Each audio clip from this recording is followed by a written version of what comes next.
الحمد لله رب العالمين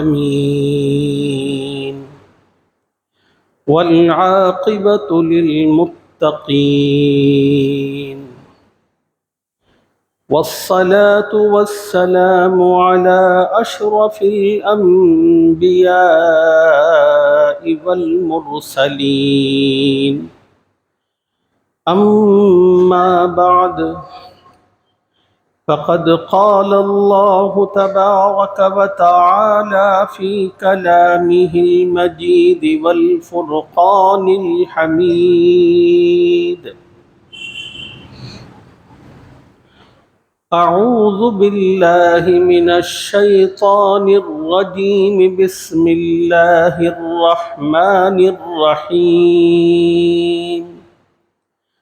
وما أصابكم من مصيبة فبما كسبت أيديكم ويعفو عن كثير وقال تعالى في مقام آخر ظهر الفساد في البر والبحر بما كسبت أيدي الناس وقال تعالى في مقام آخر إن الله لا يغير ما بقوم حتى يغيروا ما بأنفسهم وَإِذَا أَرَادَ اللَّهُ بِقَوْمٍ سُوءًا فَلَا مَرَدَّ لَهُ وَمَا لَهُم مِّن دُونِهِ مِن وَالٍ صدق اللہ العظیم۔ قابل احترام بزرگوں، نوجوان ساتھیوں، دین کی بات عظمت و احترام سے سننے والی ماؤں اور بہنوں، السلام علیکم ورحمۃ اللہ وبرکاتہ۔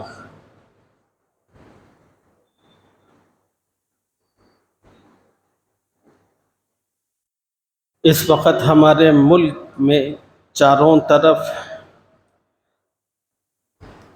مسلمانوں سے متعلق جس قسم کا ماحول برپا ہے، یہ تمام کی تمام چیزیں آپ الیکٹرانک اور پرنٹ میڈیا میں دیکھ رہے ہیں۔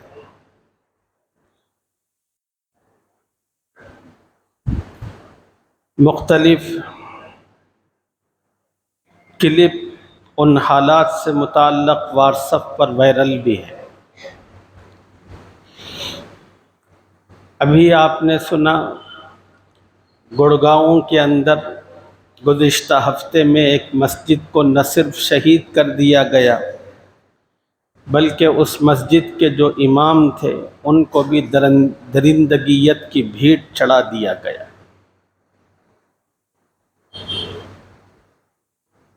دلی سے قریب ہریانہ کا جو علاقہ ہے، اس میں ایک مخصوص علاقہ ہے جس کو میوات کہتے ہیں، اور اس کا ایک مشہور ضلع ہے نوح، اور اس علاقے کے اندر ظلم، تشدد اور بربریت کا جو ننگا ناچ ناچا گیا، یہ بھی سب کے سامنے ہے۔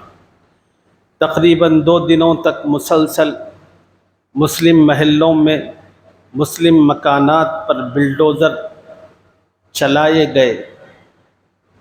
سینکڑوں افراد ایسے ہیں جو اپنے گھر اور اپنی چھت سے محروم ہو چکے۔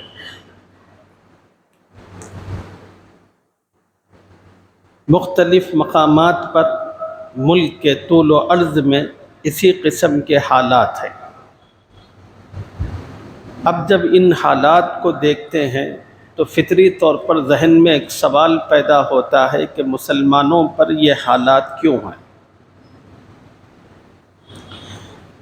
مسلمان اتنی پستی اور ذلت میں کیوں مبتلا ہے؟ یہی تو وہ قوم تھی جس کو دیکھ کر دنیا لرز اٹھتی تھی، اور آج اس قوم کا حال یہ ہے کہ کہ اس کا کوئی پرسان حال نہیں ہے۔ اتنی بلندی سے نکل کر اتنی پستی تک پہنچنے کی وجہ کیا ہے؟ ان اسباب و وجوہات کو قرآن پاک نے ان آیتوں میں بیان فرمایا جس کی میں نے تلاوت کی۔ اللہ رب العزت نے قرآن کی ایک آیت میں فرمایا وَمَا أَصَابَكُم مِّن مُّصِيبَةٍ فَبِمَا كَسَبَتْ أَيْدِيكُمْ۔ مسلمانوں، دنیا کی زندگی کے اندر تم پر جو پریشانیاں، مصیبتیں اور حالات آتے ہیں یہ تمہارے اپنے اعمال کے سبب سے ہوتی ہیں۔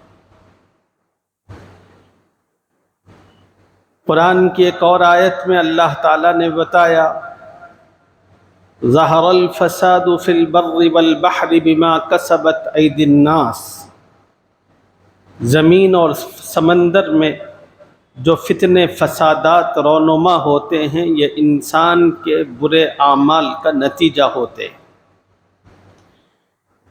ایک اور آیت میں اللہ تعالیٰ نے فرمایا ان اللہ لا یغیر ما بقوم حتی یغیروا ما بانفسہم۔ اللہ تعالیٰ کسی قوم کی حالت اس وقت تک نہیں بدلتے جب تک کہ وہ قوم خود بدلنے کا فیصلہ اپنے آپ کو نہیں کرتی۔ وَإِذَا أَرَادَ اللَّهُ بِقَوْمٍ سُوءًا فَلَا مَرَدَّ لَهُ۔ اور جب اللہ تعالیٰ کسی قوم کے ساتھ برائی کا ارادہ کرتے ہیں تو پھر اس کو کوئی قوت ٹال نہیں سکتی۔ تو قرآن کی ان آیتوں میں غور و فکر کرنے سے پتہ چلتا ہے کہ اس وقت اس ملک میں اور پوری دنیا میں عمومی طور پر جس قسم کے حالات مسلمانوں کے خلاف کیے جا رہے ہیں اور بنائے جا رہے ہیں، اس میں ہم مسلمانوں کے اپنے اعمال و اخلاق، عقیدے اور کردار کا بہت بڑا حصہ ہے۔ آج حال یہ ہے ہماری اخلاقی اور اعمالی گراوٹ کا کہ غیر مسلمیں ہم مسلمانوں کو دیکھ کر ہم پر اور ہمارے نبی پر اور ہمارے دین پر طعنہ مارتی ہیں۔ اتنی جرأت اور ہمت ان لوگوں کی بڑھ گئی۔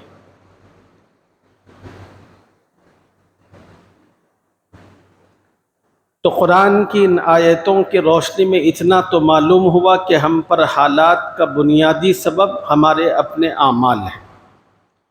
اب سوال یہ ہے کہ وہ کون سے اعمال ہیں جس کے نتیجے میں امت مسلمہ حالات اور مسائل میں گھری ہوئی ہے۔ میں حالات کی بھی نشاندہی کرتا رہوں گا، اسباب کی، اور اس کا حل بھی آپ کو بتاتا رہوں گا اور خود بخود سمجھ میں بھی آئے گا۔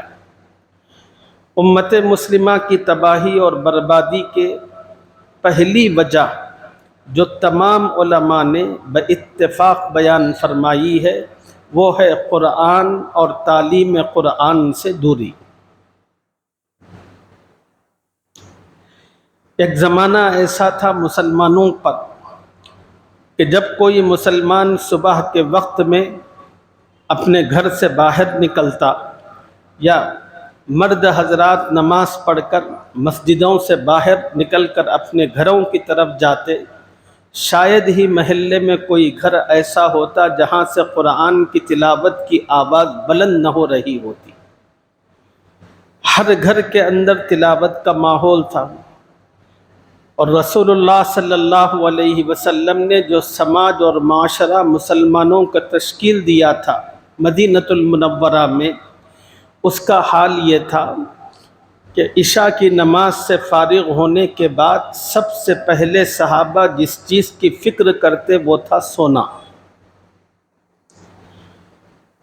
اور تہجد کے وقت سے بہت پہلے تمام کا تمام مدینہ اپنی نیند سے بیدار ہوتا، کوئی قیام کی حالت میں ہوتا، کوئی رکوع اور سجدے کی کیفیت میں ہوتا، کوئی اللہ اللہ کی ضربیں لگا رہا ہوتا، کسی گھر سے کلام پاک کی تلاوت کی آواز بلند ہوتی تھی۔ اس طرح نبی علیہ السلام نے مسلمانوں کو بتایا کہ مسلم جو سماج اور معاشرہ ہوتا ہے وہ اس طرح کا ہوتا ہے۔ اور ماضی قریب میں جب تک ایمان و یقین کی کچھ شمعیں روشن تھیں اس وقت تک بھی تقریباً مسلمانوں کا حال قریب قریب اسی جیسا تھا، اور آج حال یہ ہے، ایک مسلم محلے کے اندر ہم رہتے اور بستے ہیں، ہم نے قرآن پاک کو بالائے طاق رکھ دیا۔ روز پڑھنا تو بہت دور کی بات ہے، رمضان المبارک کے اندر بھی قرآن پاک کھولنے اور پڑھنے کا رواج کم سے کم ہوتا چلا جا رہا ہے۔ مسجد کی جب بھی صفائی کا موقع آتا ہے تو سب سے زیادہ اس مسجد سے ردی کے نام پر جو چیزیں نکالی جاتی ہیں وہ قرآن پاک اور اس کے پارے ہوتے ہیں۔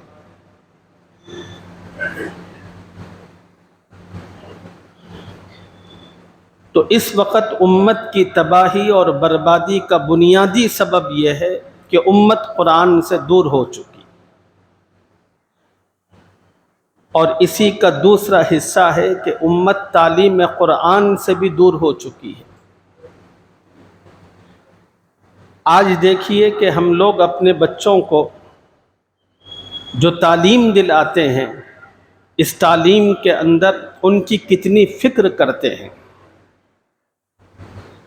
اسکول کی ٹائمنگ جو ہوتی ہے وہ 9 بجے سے ہوتی ہے یا 8:45 سے ہوتی ہے۔ کوئی گھر ہی شاید ایسا ہو محلے کے اندر جس میں 7 ساڑھے 7 بجے تک ماں باپ جاگ نہ جاتے ہوں۔ فوراً سب سے پہلے بچوں کو اٹھاتے ہیں اور ان کو برش کرواتے ہیں، نہانے کی ضرورت ہوتی ہے تو ان کو نہلایا بھی جاتا ہے، پھر ان کو رات میں سونے سے پہلے ان کے کپڑے صاف ستھرے نہ ہوں تو اس کو استری کر کے دی جاتی ہے، پھر بچوں کو کھلایا پلایا جاتا ہے، اور وقت ہوتا ہے 8:45 کا، اس سے 10 منٹ پہلے یا 5 منٹ پہلے آخری درجے میں ہم تمام اپنے بچوں کو لے جا کر اسکول کے گیٹ پر حاضر کر دیتے ہیں۔ دوسری طرف آئیے، اسی تناظر میں سمجھنے کی کوشش کیجیے، دینی تعلیم کا معاملہ ہوتا ہے، نہ ماں باپ میں کسی قسم کا کوئی اہتمام ہوتا ہے اپنے بچوں سے متعلق۔ اب بچہ اسکول سے جب واپس آتا ہے تو اسکول ڈریس اتارتا ہے، ماں اس وقت تک اس کا لحاظ کرتی ہے، جو ہی اسکول ڈریس اس کے جسم سے اتر گیا اب اس کو پرواہ نہیں ہے کہ اب بچہ کیا پہنتا ہے، کس طرح پہنتا ہے۔ کہیں پر بھی مکتب میں جانے کے لیے یا کسی مسجد میں آنے کے لیے وہ پاجامہ پہنتا ہے تو ایک پائنچہ نیچے ہوتا ہے، ایک اوپر چڑھا ہوا ہوتا ہے، نہ اس کی چال ڈھال کا کوئی پتہ ہوتا ہے۔ اب وہ الٹے ہاتھ میں پارا یا اپنی عربی پکڑ کر چلتا ہے اور اسی حال میں آتا ہے، اور شروع ہوتی ہے تعلیم کہیں پر عصر کے بعد، کہیں مغرب کے بعد، اور بچہ داخل ہوتا ہے پڑھائی کے لیے آدھے گھنٹے کے وقفے کے بعد، اور پھر چلا جاتا ہے، اور بچہ جاتا ہے نہیں جاتا اس کی ماں باپ کو کوئی پرواہ نہیں ہوتی۔ اگر بچہ سبق یاد کر کے نہیں آتا اور استاد اس بچے کو ڈانٹتے ہیں یا کبھی مارتے ہیں تو فوراً ماں باپ آستین چڑھا کر آ جاتے ہیں، تمہاری ہمت کیسے ہوئی ہمارے بچے کو ہاتھ لگانے کی۔ امت کی تباہی اور بربادی کی دوسری اہم ترین وجہ یہ ہے کہ امت نے دنیاوی تعلیم کو قرآن پر ترجیح دی۔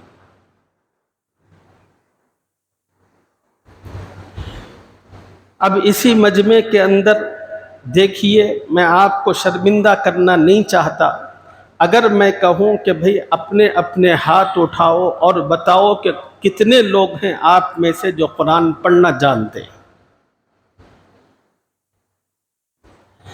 پھر اگر میں دوسرا سوال آپ حضرات سے کروں کہ آپ بتاؤ، دل پر ہاتھ رکھ کر خدا کے گھر میں بیٹھے ہو حاضر و ناظر رکھ کر، کتنا وقت ہوا آپ نے قرآن چھویا ہو، قرآن کھول کر پڑھا ہو؟ سوائے شرمندگی اور ندامت کے نہ مجھے کچھ حاصل ہوگا نہ آپ کو کچھ حاصل ہوگا۔ جب آپ کا ہی قرآن سے بے رخی پن کا یہ عالم ہے تو اب آپ تصور کرو کہ آپ کے بچوں کا کیا عالم ہوگا۔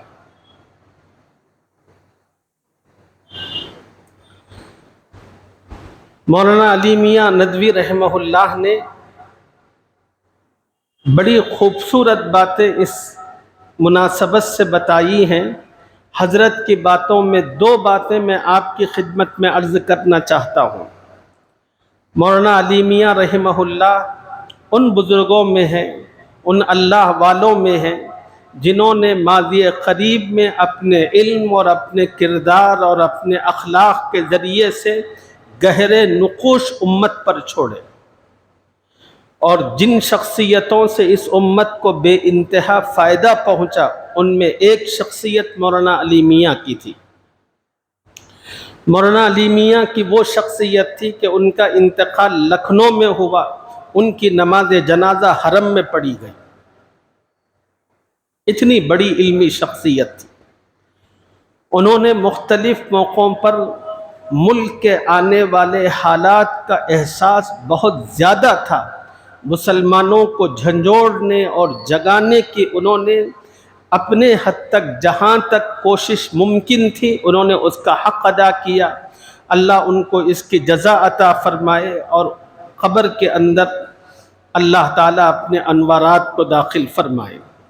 مولانا علی میاں نے ایک موقع پر خطاب کرتے ہوئے کہا، دیکھو کسی محلے کے اندر کوئی بچہ اغوا ہو جائے، مختلف لوگ ہوتے ہیں نا بچوں کو اٹھانے والے، پکڑنے والے۔ مولانا علی میاں نے فرمایا کہ اگر کسی محلے میں کوئی ایک بچہ اغوا ہو جائے تو پورے محلے کے اندر ہاہکار مچتی ہے اور سارا کا سارا محلہ پریشان ہو جاتا ہے۔ تو حضرت نے فرمایا کہ آج مسلمان ماں باپ کے گودوں سے مختلف قسم کے اسکول اور مشنری ان کے بچوں کو چھین رہے ہیں اور اسلام سے نکال کر ان کو اپنی تہذیب میں رنگ رہے ہیں۔ مسلمانوں کو اس کا احساس اور شعور تک نہیں ہے۔ ایک بڑے بزرگ گزرے ہیں امیر الہند حضرت مولانا اسعد مدنی صاحب رحمۃ اللہ علیہ۔ حضرت کا ایک واقعہ خود بیان فرماتے ہیں کہ میں کار کے ذریعے بنگلور ایک مرتبہ سفر کر رہا تھا تو میں نے دیکھا کہ راستے میں ایک پتھر پڑا ہوا ہے۔ میں دور تھا اور دور ہی سے میں نے کار سے دیکھ لیا۔ پھر میں نے اچانک دیکھا کہ دوسرے راستے سے ایک بچہ آ رہا ہے اور اس کی نظر اس پتھر پر پڑی۔ وہ آگے بڑھا، پتھر نکالا اور بازو میں رکھا۔ مولانا اسعد مدنی صاحب رحمۃ اللہ علیہ کہتے ہیں اس معصوم بچے کے اس طرز عمل نے مجھے بہت متاثر کیا۔ میں نے ڈرائیور سے کہا کہ گاڑی روکو۔ میں اتر گیا اور اس بچے کے پاس گیا۔ جا کر میں نے کہا کہ بیٹا تو نے بڑا شاندار، بڑا اچھا کام کیا۔ مولانا کہتے ہیں کہ میں نے بچے سے پوچھا کہ بیٹا یہ بتا تمہارا نام کیا ہے؟ اس بچے نے اپنا نام بتایا کہ عبداللہ ہے۔ مولانا بڑے خوش ہو گئے، ماشاءاللہ کیا تربیت اس بچے کو ملی ہے کہ اس بچے نے راستے میں ایک پتھر دیکھا، اس کو ہٹا دیا تاکہ لوگوں کو تکلیف نہ ہو۔ پھر مولانا کہتے ہیں کہ میں نے اس بچے کو شاباشی دی اور کہا کہ تم نے بہت اچھا کام کیا۔ تو وہ بچہ معصومانہ انداز میں کہنے لگا، ہمارے خدا عیسو نے ہمیں یہی سکھایا ہے کہ راستے میں اگر کوئی چیز تکلیف دینے والی پڑی ہو تو اس تکلیف دینے والی چیز کو ہٹا دیا جائے۔ مولانا کہتے ہیں کہ معصوم بچے کے اس جواب کو سن کر میں اپنا سر پکڑ کر بیٹھ گیا۔ یہ ہمارے اپنے بچوں کا حال ہے کہ ہمارے اپنے بچے جن اسکولز میں جا رہے ہیں، ان اسکولز کے اندر ابتدائی طور سے ان کی ذہنیت جو بنائی جا رہی ہے جو چھاپ ان پر بٹھائی جا رہی ہے وہ یہی ہے، اور غیر محسوس طریقے پر یہ چیزیں ہمارے بچوں کی ذہن پر اور اس کی زندگی پر اثر انداز ہو رہی ہیں، اور اسی ماحول میں اسی سلیبس کو پڑھتے پڑھتے وہ چیزیں پختہ ہو رہی ہیں۔ آج ہماری بچیاں غیروں کے ساتھ زندگی بسر کرتی ہیں، کسی غیر کے ساتھ جاتی ہیں، تو ہم جو لوگ ہیں وہ اللہ غلہ مچاتے ہیں۔ اس کا حل یعنی ہے یہاں سے ہے، اس کی بنیاد اس طرف ہماری توجہ نہیں جاتی۔ باطل قوموں نے مسلمانوں کو اپنے دین سے ہٹانے اور اپنے دین سے متنفر کرنے کے لیے اسکول کا جو نصاب بنایا ہے وہ نصاب ہی کچھ ایسا ہے کہ اس کو پڑھنے کے بعد خود بخود اس کو پڑھنے والا مسلمان دین سے دور ہوتا چلا جاتا ہے، اور اسلام سے متعلق اس کے دل کے اندر ایک نفرت سے آنے لگتی ہے۔ ایک بہت بڑے بزرگ گزرے ہیں گجرات کے، مولانا عبداللہ کاتپوری رحمت اللہ علیہ۔ ایک مرتبہ حضرت خود ایک واقعہ بیان کرنے لگے۔ میری جو بچیاں پوتریاں پڑھتی تھیں اسکول میں، اچانک ایک کتاب ہاتھ لگی، میں نے اس کتاب کو اٹھایا اور کھولا۔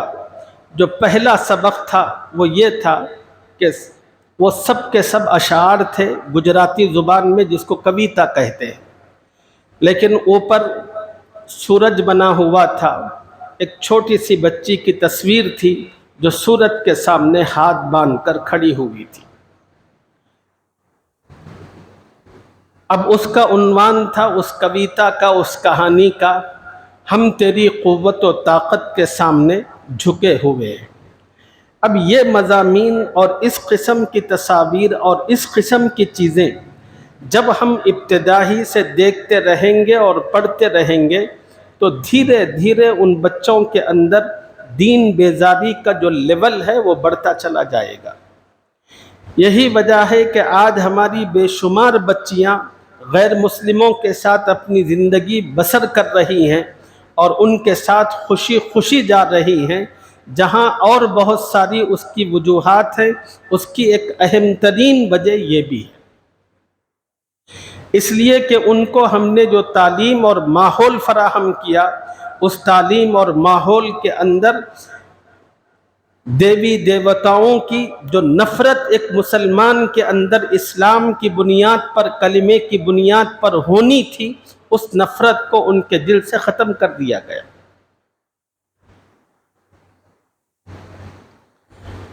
تو پہلا سبب مسلمانوں کی موجودہ وقت میں تباہی اور بربادی کا قرآن اور قرآنی تعلیم سے دوری۔ دوسرا سبب مسلمانوں کی تباہی اور بربادی کا غیروں کی نقالی سنت رسول سے دوری۔ ہر عمل کے اندر آج ہم مسلمانوں نے غیروں کی نقل اپنا رکھی ہے، حالانکہ ہم جس دین سے تعلق رکھتے ہیں وہ عظیم دین ہے کہ اس دین نے عبادت کے معاملے میں بھی غیروں کی نقل کو پسند نہیں فرمایا۔ اس کی چند مثالیں میں آپ کو دوں، بات سمجھ میں آئے گی۔ رسول اللہ صلی اللہ علیہ وسلم نے سحری سے متعلق امت کو ترغیب دی، روزوں میں فرمایا تسحروا، اے میری امت اپنے روزے سحری کے ذریعے کیا کرو، اس لیے کہ اللہ نے سحری میں خیر و برکت رکھی ہے۔ سوال یہ ہے کہ نبی علیہ السلام نے اپنی امت کو روزہ سحری کے ذریعے کرنے کی ترغیب کیوں دی؟ اس لیے کہ یہودی قوم روزے رکھتی تھی بغیر سحری کے۔ نبی علیہ السلام کو فکر ہوئی کہیں میری امت بھی رات میں خوب کھا کر بغیر سحری کے روزہ رکھے گی تو پھر اس روزے کے عمل میں اس میں اور یہودیوں کے اندر مشابہت پیدا ہوگی، اور نبی نے عبادت کے معاملے میں بھی غیروں سے مشابہت کو پسند نہیں فرمایا، فوراً حکم دیا کہ لوگوں اپنے روزے سحری کے ذریعے کیا کرو۔ عاشورہ کا روزہ تھا۔ نبی علیہ السلام جب تک مکے میں تھے عاشورہ کا روزہ صرف 10 تاریخ کا بڑے اہتمام سے رکھا کرتے تھے۔ جب اللہ کے نبی علیہ السلام ہجرت فرما کر مدینۃ المنورہ آئے، آپ نے عاشورہ کی تاریخ میں روزہ رکھا 10 تاریخ کا ایک ہی دن، تو اللہ کے نبی کو پتہ چلا کہ اس دن یہودی بھی روزہ رکھتے ہیں۔ تو نبی علیہ السلام نے یہودیوں کو بلا کر پوچھا کہ بھئی آج کے دن روزہ تم کیوں رکھتے ہو؟ یہودیوں نے کہا کہ اس لیے کہ اللہ تعالیٰ نے آج کے دن میں ہمیں ہمارے بدترین دشمن فرعون سے نجات عطا فرمائی، اس خوشی اور مسرت میں ہم روزہ رکھتے ہیں۔ اب پتہ چلا کہ یہودی بھی روزہ رکھتے ہیں، اب مسلمان بھی روزہ رکھتے تھے، تو نبی علیہ السلام کو اندیشہ ہوا کہ کہیں لیول پلینگ فیلڈ نہ ہو جائے، اس لیے فوراً نبی علیہ السلام نے فرمایا آئندہ سال اگر میں بقید حیات رہا تو ایک دن کا روزہ پہلے کا یا ایک دن کا روزہ بعد کا اس کے ساتھ ملا کر رکھوں گا، تاکہ دنیا کو پتہ چلے کہ یہودی ایک دن کا روزہ رکھتے ہیں، مسلمان 2 دن کا یا 3 دن کا روزہ رکھتے ہیں۔ اللہ کے نبی نے عبادت کے معاملے میں غیروں کے ساتھ مشابہت اور نقل کو پسند نہیں فرمایا۔ جہاں جہاں مشابہت اور نقل پیدا ہوتی تھی اللہ کے نبی نے فوراً اس کو تبدیل فرما دیا۔ دین اسلام نے 3 وقتوں میں اپنے ماننے والوں کو عبادت سے منع فرمایا، ایک فجر کی نماز کے بعد، دوسرا دوپہر کے وقت عین ظہر کے وقت، اور تیسرا مغرب سے پہلے غروب آفتاب کے وقت۔ اللہ تعالیٰ نے فرمایا کہ مسلمانوں اس وقت عبادت مت کرو۔ فجر کی نماز کا وقت ختم ہونے کے 20 منٹ تک کا جو وقت ہے وہ مکروہ وقت ہے۔ پھر اس کے بعد مکروہ وقت ختم ہوتا ہے، اب حکم ہے کہ جس نے نماز نہیں پڑھی اب وہ نماز پڑھ سکتا ہے، کچھ بھی کر سکتا ہے۔ بالکل ظہر کے وقت میں جب سورج سر پر ہوتا ہے اس وقت بھی عبادت کرنے سے، نفل پڑھنے سے، نماز پڑھنے سے منع کیا گیا۔ اسی طرح سورج غروب ہونے کے موقع پر بھی عبادت کرنے سے منع کیا گیا۔ سوال یہ ہے کہ ان 3 وقتوں میں اسلام نے عبادت سے کیوں منع فرمایا؟ اس کی وجہ یہ ہے کہ یہی وہ 3 وقت ہیں جس میں مختلف مشرکین، مختلف بے دین قسم کے لوگ سورج کی پوجا کرتے ہیں، آگ کی پوجا کرتے ہیں، اور نبی علیہ السلام کو اندیشہ پیدا ہوا کہ اگر مسلمان بھی ان وقتوں میں نماز پڑھنے لگے تو کوئی غیر مسلم اگر گزرے گا تو وہ یہی سمجھے گا جس طرح ہمارے اپنے لوگ سورج کی پوجا کرتے ہیں ان موقعوں پر، اسی طرح یہ مسلمان بھی سورج کی پوجا کر رہا ہے۔ نبی علیہ السلام نے مسلمانوں کو اس مشابہت سے بچانے کے لیے ان 3 وقتوں میں عبادت سے منع فرمایا۔ ہم اس دین سے تعلق رکھتے ہیں جو دین عبادت کے معاملے میں غیروں سے مشابہت کو پسند نہیں کرتا، وہ دین اپنے بقیہ معاملات میں غیروں کی مشابہت کو کہاں پسند کرے گا؟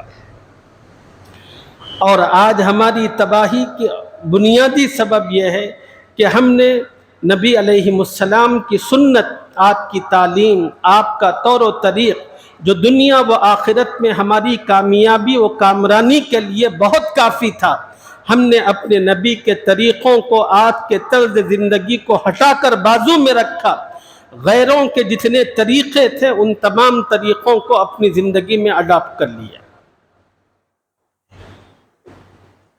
چہروں کے معاملے میں ہمیں نبی کا چہرہ پسند نہیں ہے، غیروں کے مطابق ہم اپنا چہرہ رکھتے ہیں۔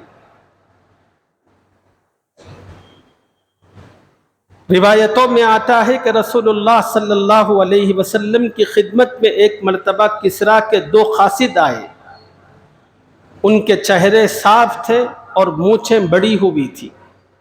نبی علیہ السلام نے ان لوگوں کو دیکھ کر پوچھا یہ کیا حال بنا رکھا ہے تم نے؟ تو ان لوگوں نے کہا کہ ہمارے بادشاہ کا یہی حکم ہے کہ ہم چہرہ صاف کریں اور اپنی مونچھوں کو بڑھائیں۔ رسول اللہ صلی اللہ علیہ وسلم نے فوراً تمام ایمان والوں کو حکم دیا، لوگوں اپنے چہروں کو بڑھاؤ اور اپنی مونچھوں کو کم کرو۔ یہ نبی علیہ السلام نے چہرے کے سلسلے میں ایک نمونہ اور ماڈل امت کو دیا، عمل کے ذریعے سے بھی، قول کے ذریعے سے بھی۔ اب آج امت کو اکثریت دیکھیے، ساری کی ساری امت اٹھا کر بازو میں رکھیے، دیکھیے کتنے مسلمان ہیں جن کے چہرے نبی والے چہرے ہیں اور جن کے چہرے غیروں سے مشابہت رکھتے ہیں۔ اگر آپ دیکھیں گے تو آپ کو اندازہ ہوگا کہ 95% سے زائد مسلمانوں کے چہرے غیروں کے ہیں۔ ہمیں اپنے نبی کا چہرہ ہی پسند نہیں۔ لباس کے معاملے میں غیروں کی نقالی، نبی علیہ السلام نے لباس کے معاملے میں حکم دیا کہ مسلمان اپنا پاجامہ ہو، اپنا پتلون ہو، اپنی لنگی ہو، تمام کی تمام چیزیں ٹخنوں سے اوپر رکھا کریں، لیکن ہم ہیں کہ اپنی ہر چیز ہمیشہ ٹخنوں سے نیچے رکھتے ہیں۔ نبی علیہ السلام نے حدیث میں صاف اور واضح فرمایا کہ جس کا ازار ٹخنوں سے نیچے ہوگا وہ جہنم میں جائے گا۔ نبی علیہ السلام نے ہماری اپنی ماں اور بہنوں کو جو پردہ عطا فرمایا تھا، عزت کی جو چادر عطا فرمائی تھی، آج ہماری ماں بہنوں نے عزت کی اس چادر کو جو تار تار کیا ہے، الامان والحفیظ۔ حضور اکرم صلی اللہ علیہ وسلم نے ایک حدیث پاک میں ارشاد فرمایا، ان قریب ایک زمانہ ایسا آئے گا کہ عورتیں کپڑے پہنے ہوئے بھی ہوں گی اور ننگی بھی ہوں گی۔ علماء نے نبی علیہ السلام کی اس حدیث کے 3 مطلب بیان فرمائے۔ پہلا مطلب یہ بیان فرمایا، کپڑے ہوں گے، اس کے باوجود جسم کے اعضاء کھلے ہوئے ہوں گے۔ آج ہم اپنی بچیوں کو جس قسم کے کپڑے اور فراق پہناتے ہیں اور جس قسم کا کپڑا مارکیٹ میں ہمیں دستیاب ہے، وہ تمام کا تمام ایسا ہے کہ کہیں پر گلا بہت نیچے تک کھلا ہوا ہے اور آستینیں بالکل اوپر تک موجود ہی نہیں ہیں، تو بچی کپڑی پہنے ہوئے بھی ہے اور ننگی بھی ہے۔ حالانکہ عورت کا پورا جسم پردہ ہوتا ہے، سوائے دونوں ہتھیلیوں کے، چہرے اور ہاتھوں کے، پیروں کے، سب کا سب پورا جسم ڈھانپنا عورت پر فرض ہوتا ہے۔ بچپن ہی کے ذریعے ہم اپنی بچیوں کو ننگا پن سکھاتے ہیں اور اسی طرح کے ننگے کپڑے پہناتے ہیں، اور بلوغت کے بعد ہم توقع رکھتے ہیں کہ ہماری بچی بالکل دین کے مطابق رہے۔ کیسے رہے گی؟ آپ نے ان کی تربیت کے اندر جو بنیادی پتھر ہوا کرتا تھا وہی غلط رکھا، تو اب اس کے اوپر جو عمارت تعمیر ہوگی وہ بالکل ٹیڑھی میڑھی ہی ہوگی، وہ صحیح نہیں ہو سکتی۔ دوسرا مطلب علماء نے یہ بیان فرمایا، عورتیں اتنی باریک کپڑے پہنے ہوئے ہوں گی کہ کپڑا پہننے کے باوجود اندر کا جسم چھلک اٹھے گا۔ اور آج جس قسم کے کپڑے پہنائے جاتے ہیں، مجھے ایسا لگتا ہے شہروں کے اندر کہ جتنی بچیاں ہیں وہ گرما آنے کا انتظار کرتی ہیں، اور گرما کا موسم ایسا ہوتا ہے جس میں ہر بچی کو کھلی اجازت لائسنس ملتا ہے ماں باپ کی طرف سے، وہ جو چاہے اور جیسا چاہے پہنے۔ کپڑے بھی موجود ہیں لیکن اس کے باوجود جسم کی ہر چیز چھلک رہی ہے۔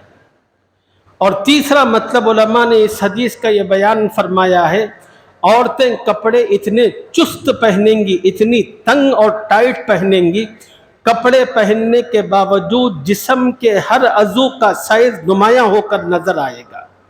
یہ تمام کی تمام چیزیں موجودہ زمانے کے اندر ہم اپنی آنکھوں سے دیکھ سکتے ہیں۔ خیر دوسروں کو تو کیا دیکھنا، خود ہمارے اپنے گھر کے اندر اس کے نمونے اور تصویریں موجود ہیں۔ تو امت کی تباہی اور بربادی کا دوسرا بنیادی سبب یہی ہے کہ امت نے ہر چیز کے اندر غیروں کی نقل لی اور اپنے نبی کا طریقہ اور اپنے نبی کی تعلیمات اور ان کی طرز زندگی کو بھلا دیا۔ آج ہم غیروں کے درمیان پلے بڑھے اور ان کے تمام طور و طریقوں کو لیا اور اس کے نتیجے میں انہی چیزوں کو اپنے دل و جان سے لگایا۔ یہی وجہ ہے کہ آج ہم ہر جگہ رسوا ہو رہے ہیں۔ اگر اس رسوائی سے نکلنا ہے تو پہلا سبب یہی ہے کہ ہم قرآن سے پھر سے اپنے رشتے کو مضبوط کریں اور قرآن کی تعلیم پر توجہ دیں، اور دوسرے سبب کی روشنی میں غیروں کی نقالی چھوڑیں اور اپنے نبی کے طور و طریق کو اپنائیں، اپنے نبی کو آئیڈیل بنائیں۔ مزید اس امت کی تباہی اور بربادی کے اسباب کیا ہیں، انشاءاللہ اگلے جمعہ اس سے متعلق مزید باتیں عرض کریں گے۔ اللہ مجھے اور آپ کو سمجھنے کی اور اس کے مطابق اپنے حال کا جائزہ لے کر اپنے اندر تبدیلی پیدا کرنے کی توفیق عطا فرمائے۔ آمین یا رب العالمین۔ وآخر دعوانا ان الحمد للہ رب العالمین۔